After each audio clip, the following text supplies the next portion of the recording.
유형 연습. Section 1. You will hear a conversation between a tour company agent and a traveller discussing tour details. First, you have some time to read through questions 1 to 4.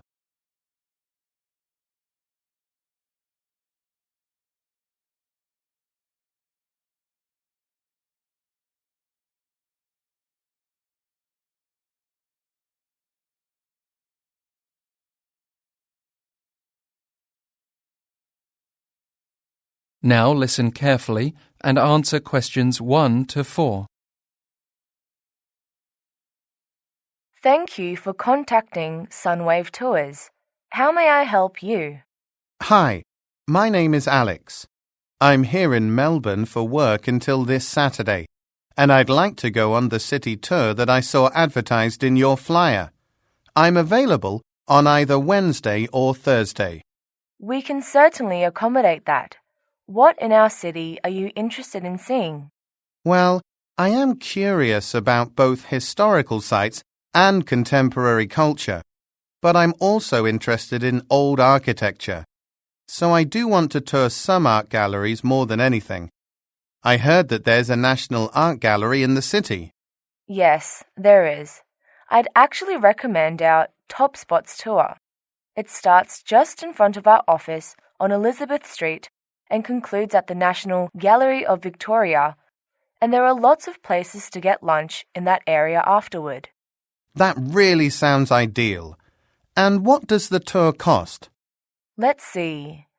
It's $55 for the half day. That runs for a total of about 5 hours. Or there is a full day tour that costs a bit more. It includes a 7-hour tour with a free lunch. Seems reasonable enough. What time does the half-day tour start? It's from 9 a.m. to 2 p.m. this Wednesday.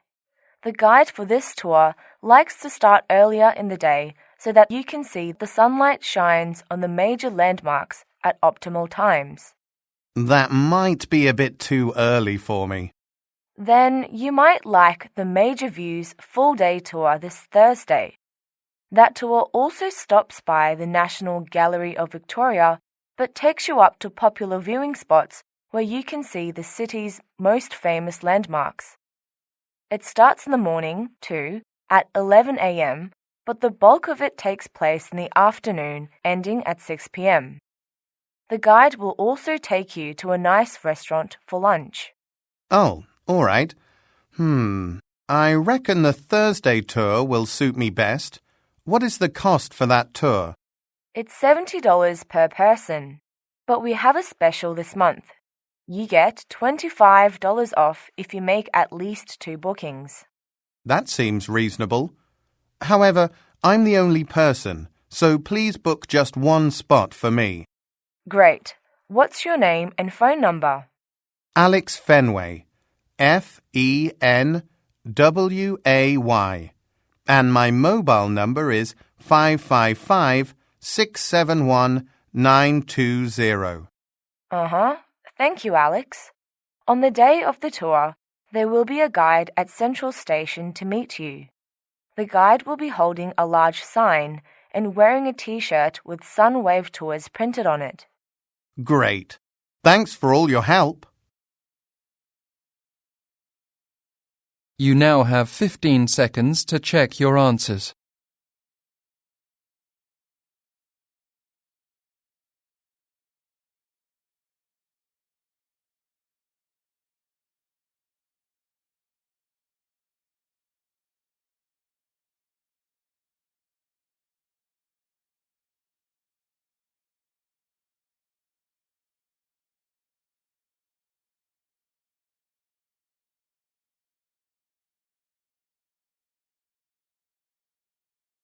Section 2.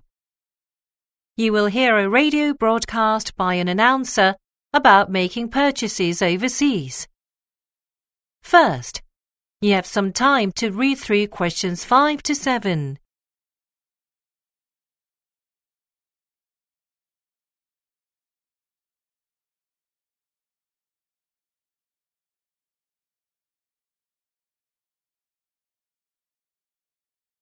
Now listen carefully and answer questions 5 to 7. Good afternoon. Thanks for listening to today's broadcast of Smart Shopping. As we head into the winter season, many of you will be travelling out of the country for your annual holidays. And while away, you're likely to buy some souvenirs to bring back with you. On today's programme, I'm going to give you some tips on what to be cautious of and how to make good purchases while abroad. So, my first point is about payment. Tourists from the UK are mainly accustomed to pulling out a credit card and charging just about everything. Well, that's not such a good idea when overseas for 2 reasons. First, there is a lot of credit card fraud. Credit card usage is simply not secure. Secondly, the seller will have to charge you anywhere between 3 and 5% more in credit card fees that they must pay to credit card companies. So use cash if at all possible. And that brings me to my next word of advice. Check the exchange rates offered for your currency before making payments by cash or even credit cards.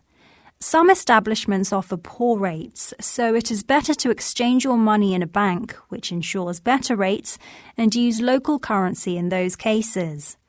Also, it is always a good idea to get tax refunds for your purchases when possible, as it can save you a lot of money. International travellers are often eligible for these refunds in many locations and won't have to pay taxes on the items they buy. Find out ahead of time what the minimum purchase amount is and what types of purchases are eligible. And don't forget to claim your refunds at your point of departure before checking in, as you may have to show the purchases to agents along with original receipts. But there are many items that you are not permitted to transport on planes or trains, so I also want to cover. You now have 15 seconds to check your answers.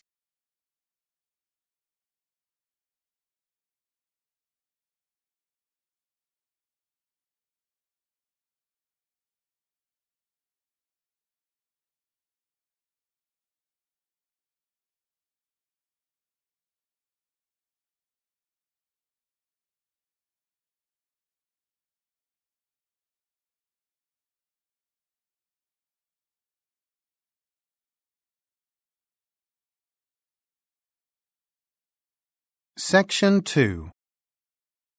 You will hear a tour guide talking to some visitors about a national monument. First, you have some time to read through questions 8 to 11.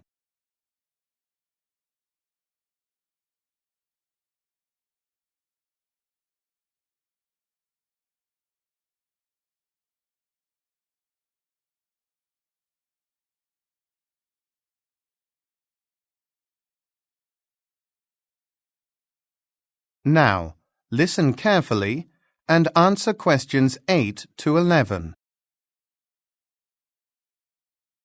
Welcome everyone to Devil's Tower National Monument. Not only can you view the famous Devil's Tower rock formation, but there are lots of great routes for hiking and rock climbing here in the park. If you are interested, you can ask about those activities at our climbing office. You'll find it conveniently located between our visitor center and gift shop.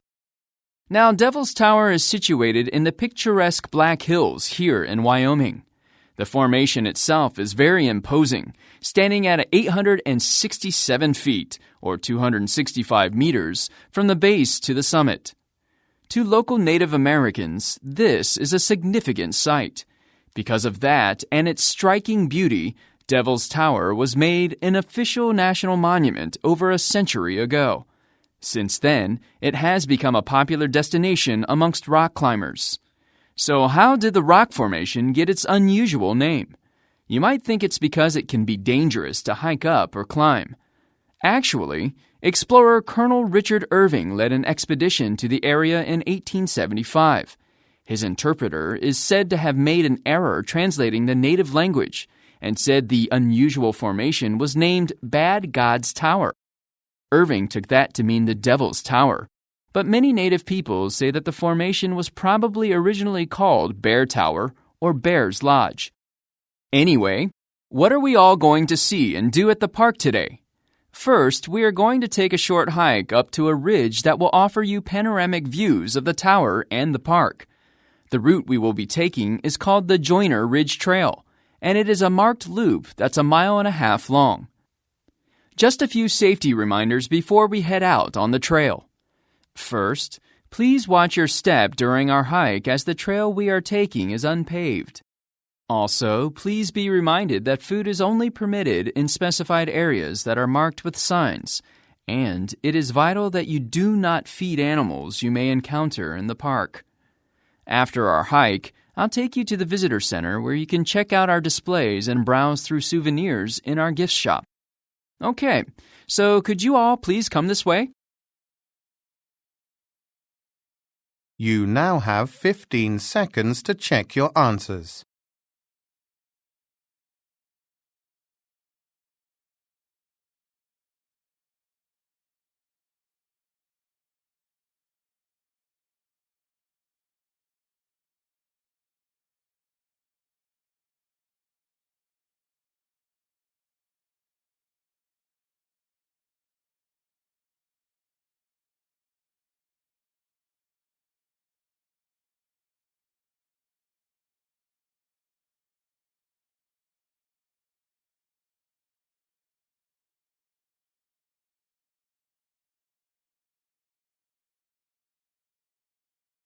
Section 3. You will hear a conversation between two students about studying abroad in Singapore. First, you have some time to read through questions 12 to 16.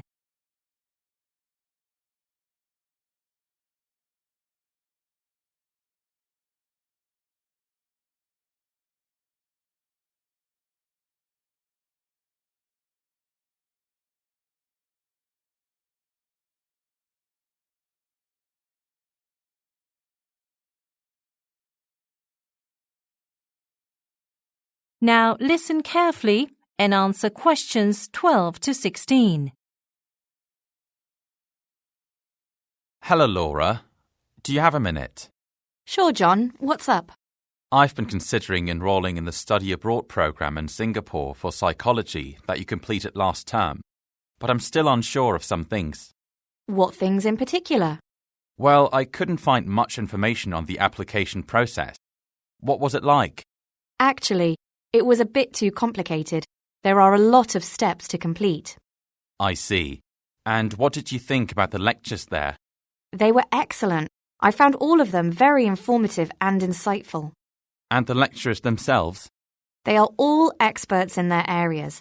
A few of them are even published authors, especially the professor of my psychometrics course. He was terrific. It was because of him that I chose the topic of psychometrics for my senior year thesis. Oh, that sounds rather challenging. Not at all. I was intimidated by the subject at first, but I didn't find it overly complicated as it was just an introductory course. I definitely recommend taking that one. I see. Which other courses do you recommend? I know that you're focusing your studies on counselling, so you should take the adult counselling course that is offered as well. Yes, that would be good. Were there quite a lot of assignments or requirements for each class? A fair amount, but instead of a long final paper, most of the classes I took concluded with a final test. That sounds tough. Are there many differences between studying there and in the UK? Definitely. The type of psychology they teach is very similar to statistics. Lots of numbers, data, and stuff like that.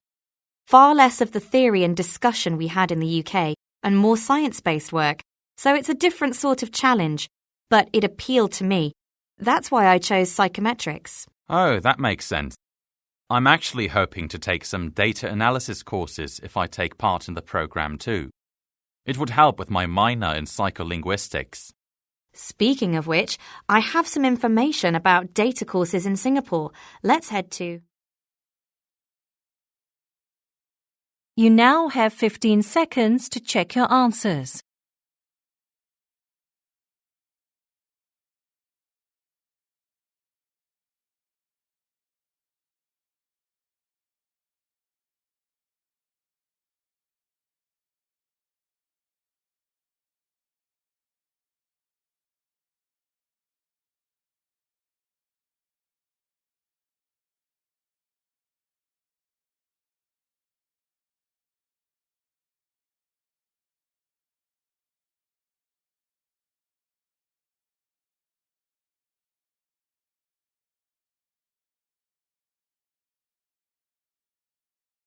Section 3.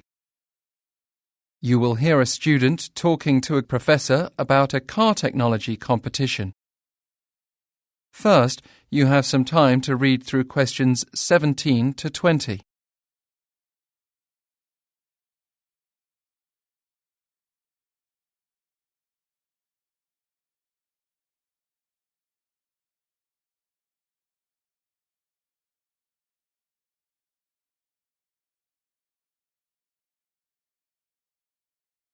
Now listen carefully and answer questions 17 to 20.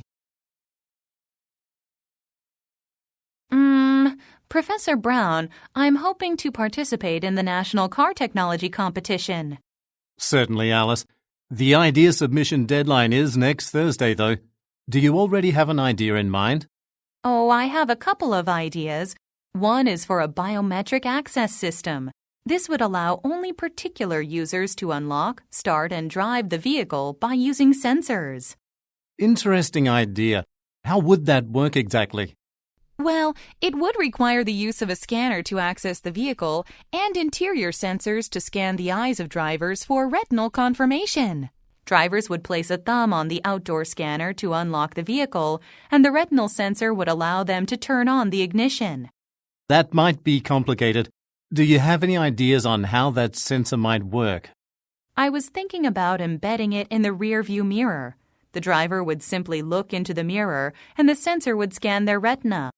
If the person is authorized to use the vehicle, the ignition would automatically turn on. Sounds impressive. I think you should go ahead with that idea. Is there anything else you need help with?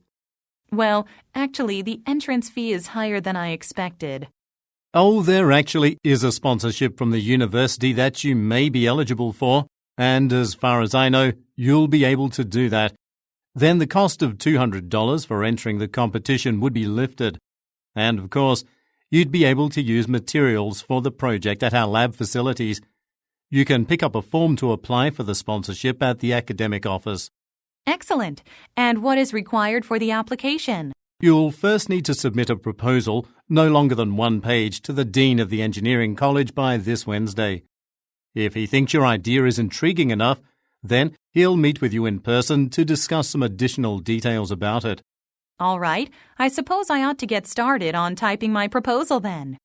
Oh, and for your reference, the proposal must include a rough design or sketch of your idea. Otherwise, the Dean won't accept it.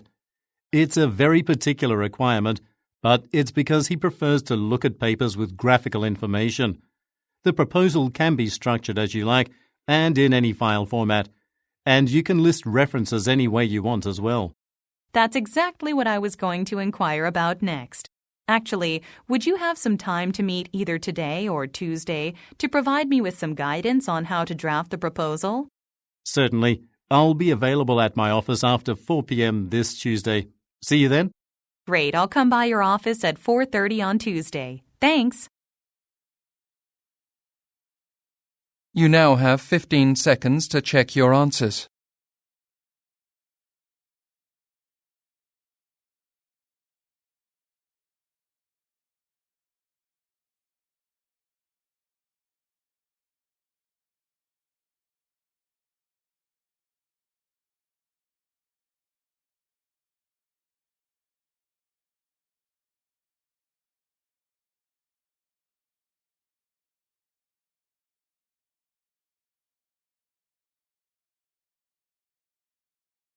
Section 4. You will hear a lecture by a dietary expert about the ways in which people can reduce their sugar intake. First, you have some time to read through questions 21 to 25.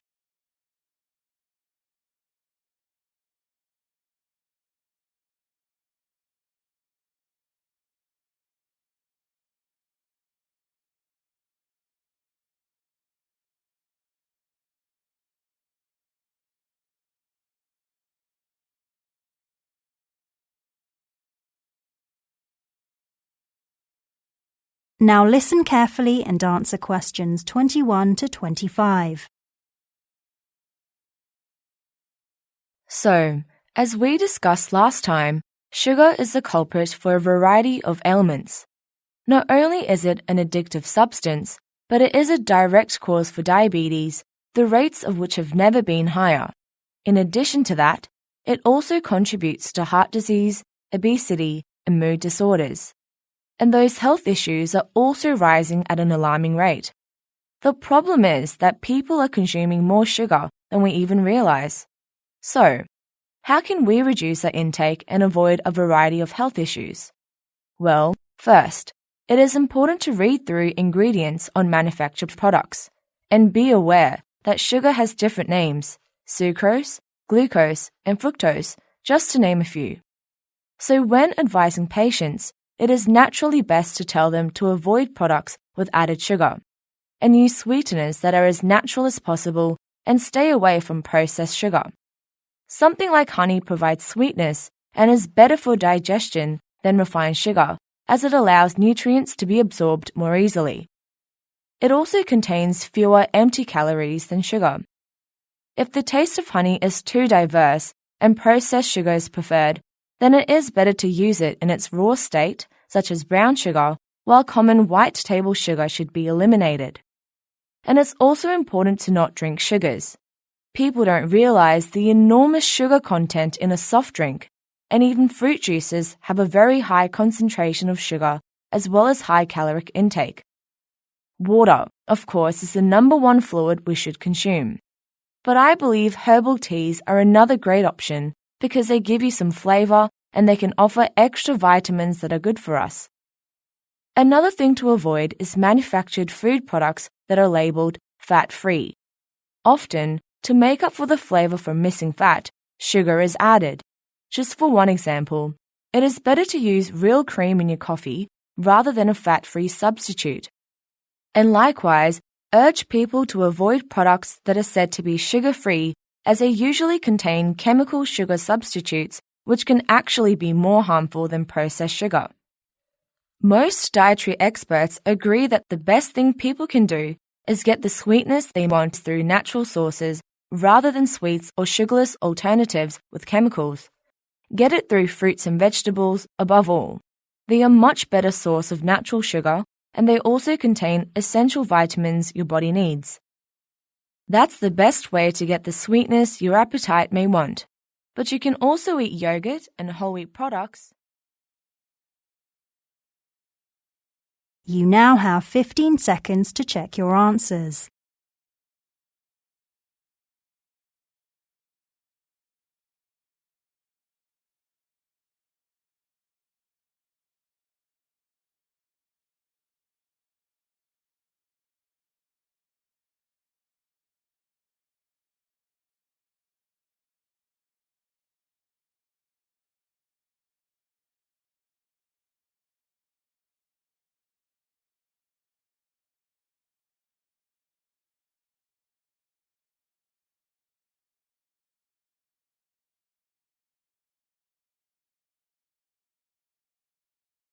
Hacker's Test.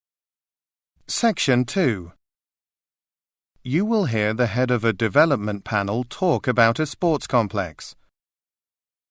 First, you have some time to read through questions 1 to 5.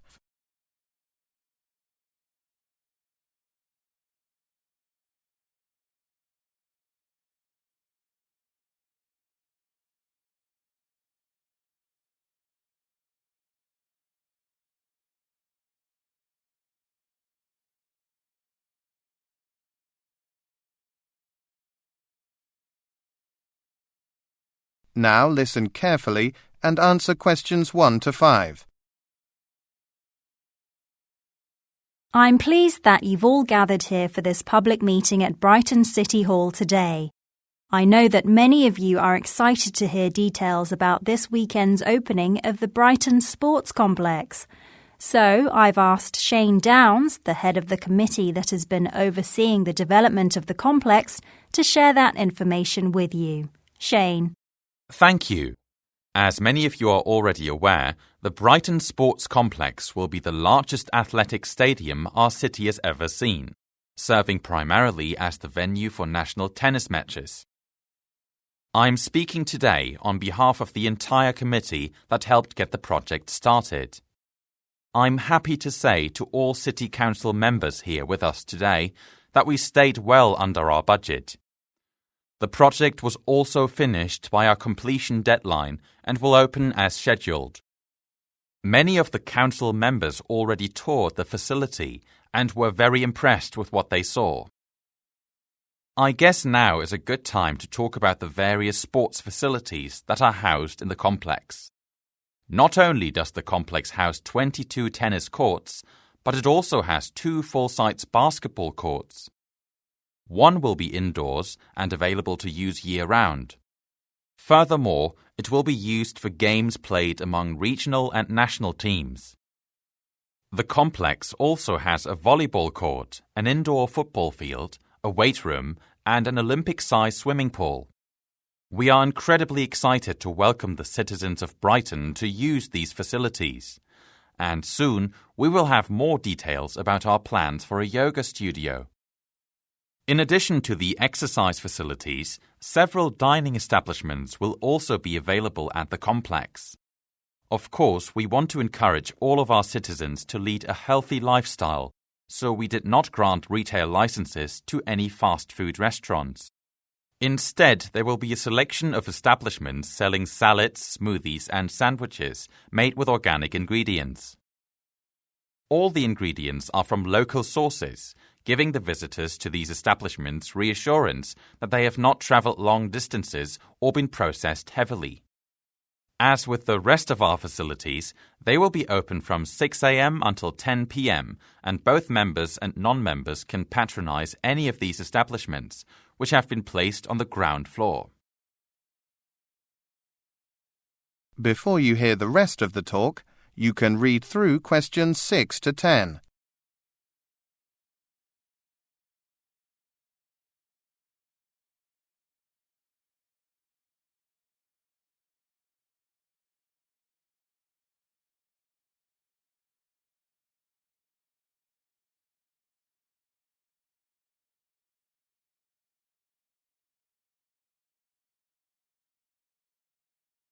Now, listen and answer questions 6 to 10. Okay, I'll quickly discuss the complex's membership program. Citizens will need to stop by the reception desk and fill out a registration form to become a member. They will then be presented with a membership card that can be used to access all of our facilities. That is, everywhere except the swimming pool. There will be an additional £100 annual fee to use this facility, and members will be able to access the area with their cards. This annual fee will be in addition to the membership fee for overall general use of the complex. And patrons will also be able to rent out private lockers for reasonable rates if they want to have their own. We also have our own car park and will offer complimentary parking to all guests. And we will also have several event halls that members can hire for special events. All fees can be paid easily either in person at the reception desk or by credit card using our online payment system. Oh, and finally, I'm sure most of you already know this, but Millers Road, where Brighton Sports Complex is located, will be blocked off this weekend for street repairs. So it'll be tough to park there. Instead, ample free parking is available in a large car park that has been constructed adjacent to the complex. Join us at the grand opening this Saturday at 10 a.m. and pick up a free T-shirt with our facility's logo on the front. The other committee members and I will expect to see you all there. And now I'll take any questions you might have. That is the end of section 2. You now have half a minute to check your answers.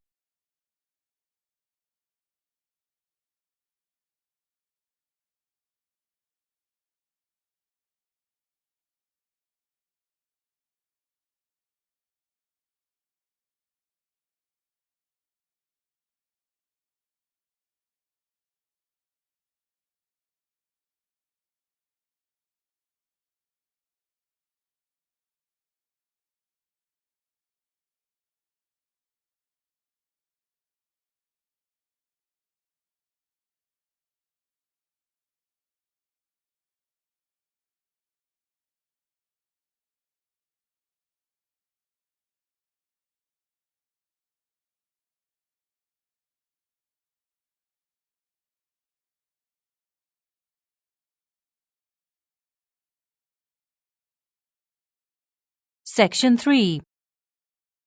You will hear a conversation between two students and a professor talking about a project on globalized marketing in business. First, you have some time to read through questions 11 to 16.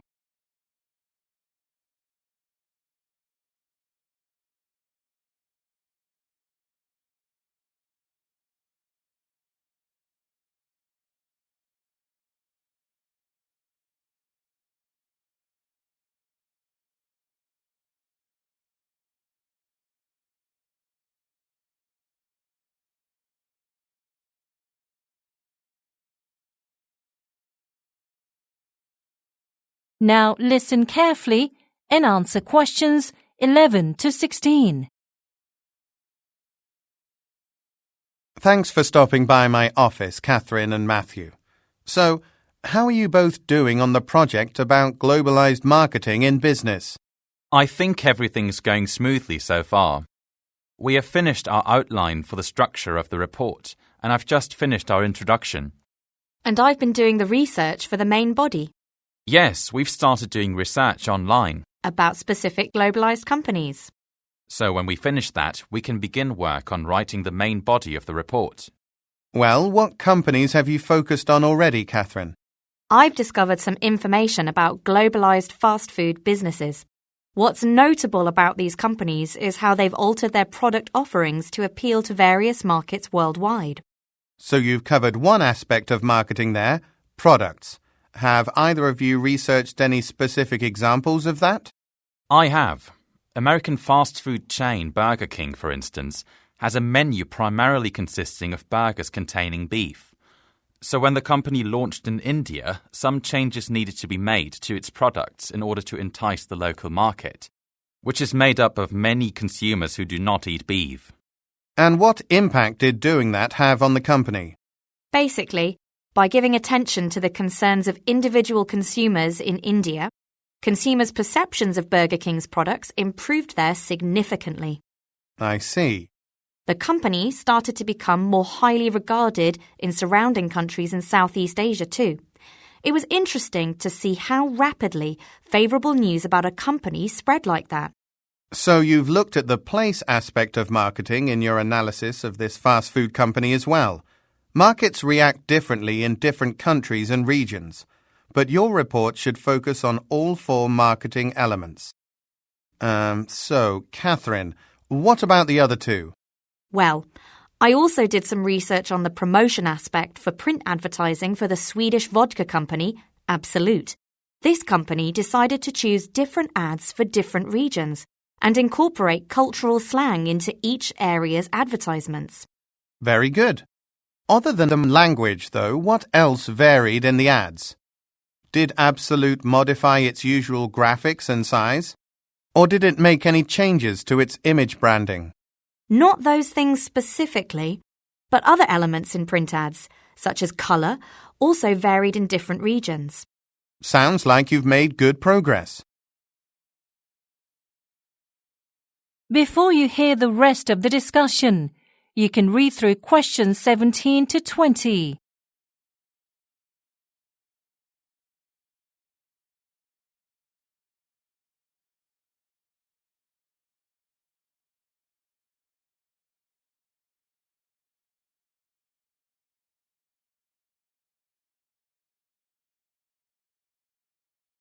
Now listen and answer questions 17 to 20. However, you'll still need to address the element of price, and I recommend digging more deeply into globalized marketing for corporations in industries other than food and beverages. Matthew's got some interesting information about fashion companies, actually. Is that so, Matthew? Yeah.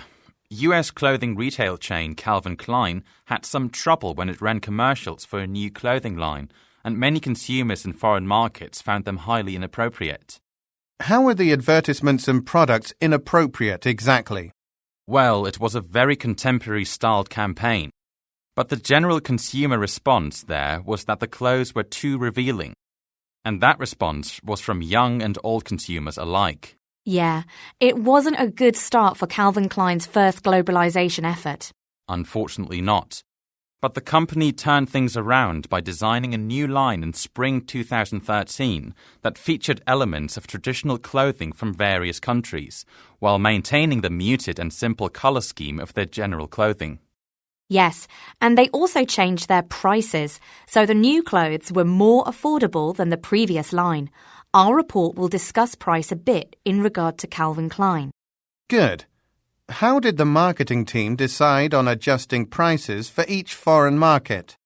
They naturally had to consider the break-even point for every product, and based on that, they could determine how much to set each product's profit margin at. Great.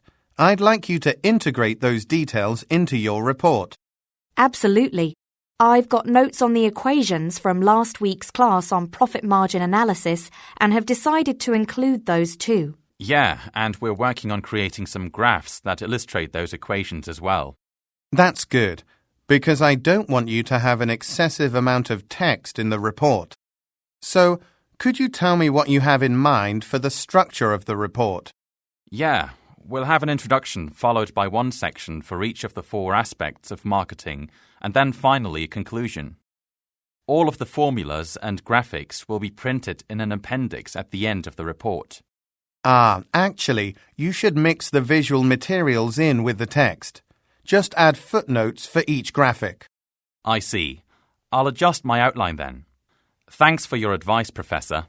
Yes, we appreciate it. We're going to head to the library now to find some visual examples of globalized advertising. We thought it might be a good idea to include pictures of actual ads in the report. No problem.